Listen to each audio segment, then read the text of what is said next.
আসসালামু আলাইকুম। আসলে আমরা এই পাখিটাকে আগে দেখেন, তারপরে বলি। আমরা যারা মানুষ আছি বা মানুষই তো বিশেষ করে যারা চিন্তা ভাবনা করতে পারি, আমরা অনেকেই অনেক কিছু ভাবি যে অনেক কিছু করব, অনেক কিছু হবে আমাদের। বাট দিন শেষে দেখেছে কি একটি হুট করে ধাক্কা খাওয়ার পরে সব কিছু ওলটপালট হয়ে যায়। যেমন এই পাখিটার কথা চিন্তা করেন, ওর জন্য খারাপ লাগতেছে, কারণ ও 10 মিনিট আগে উঠতে পারতো, এই দিকে উঠতো, এই আশেপাশে উড়ে এদিকে সেদিকে যেত। বাট ও এখন ওটার মতো কোনো ক্ষমতাই নাই। কেন নাই? দেখতে পাচ্ছেন এখানে রক্ত।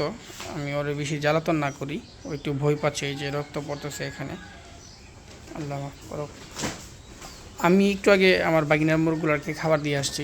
ওইখানে খাবার দেওয়ার পরে আমি যখন নিচে চারতলে এসে আমার এখানে এখানে কাজ করতেছি, পিঞ্জিরা বানাচ্ছি, ওই মুরগুলোকে খাবার দিচ্ছি, এমন সময় পাখির শব্দ শুনতেছি। উপরে গিয়ে দেখি আমার যে বিড়ালটা আছে জেক, ও এটাকে কামড় দিয়ে ধরে রাখছে খাওয়ার জন্য। এখন বিড়াল তো শিকারী প্রাণী, পশু পাখি আসলে ও খাবেই, ওরে তো আর আটকাতে পারতেছি না।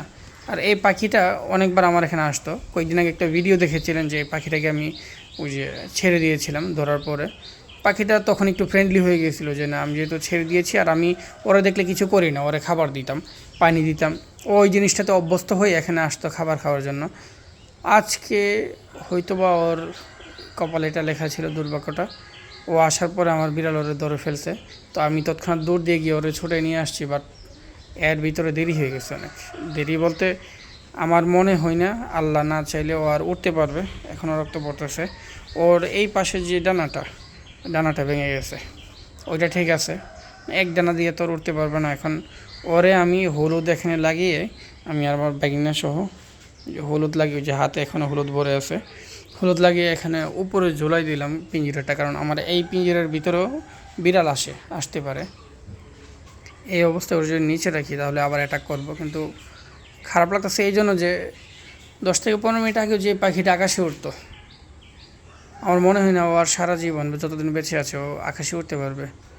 কিন্তু ও তো বেঁচে থাকা লাগবে, কিছু করার নেই। এই অবস্থা নিয়েই এখন ওরা আমি যত্ন নিব, যত্ন নিয়ে দেখি কতদিন ওরে রাখতে পারি। আর ওরে বাইরেও ছাড়া যাবে না, আমার এখানে রেখে খাওয়াতে হবে। কিন্তু আমার বিড়ালগুলোকে আগে মানুষ করা লাগবে।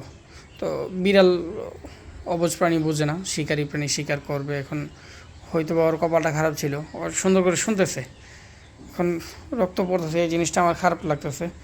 ওরে ভালো করে আমি দিয়ে দিলাম, প্রাথমিক যে চিকিৎসা ওইটা দিলাম। কিন্তু এরপরে যেগুলো আছে দেওয়ার, ওইগুলো তো আর দিতে পারতেছি না, জানি না। তো এই হচ্ছে অবস্থা এখন।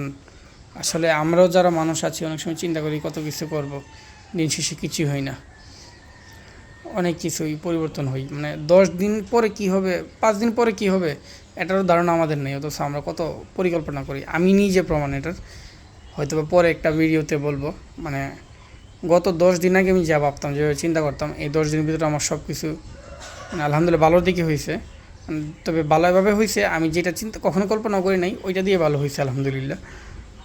তো যাই হোক, ওই বিষয়ে পরে বলবো। কিন্তু এই পাখিটার জন্য আপনারা দোয়া করবেন। ও এই ডানাটা এমনভাবে ভাঙছে, ও নড়াতেও পারতেছে না, হয়তো বা ব্যথা করতেছে প্রচুর। আমি প্রাথমিক চিকিৎসাটা দিলাম, দোয়া করবেন সবাই। আসসালামু আলাইকুম।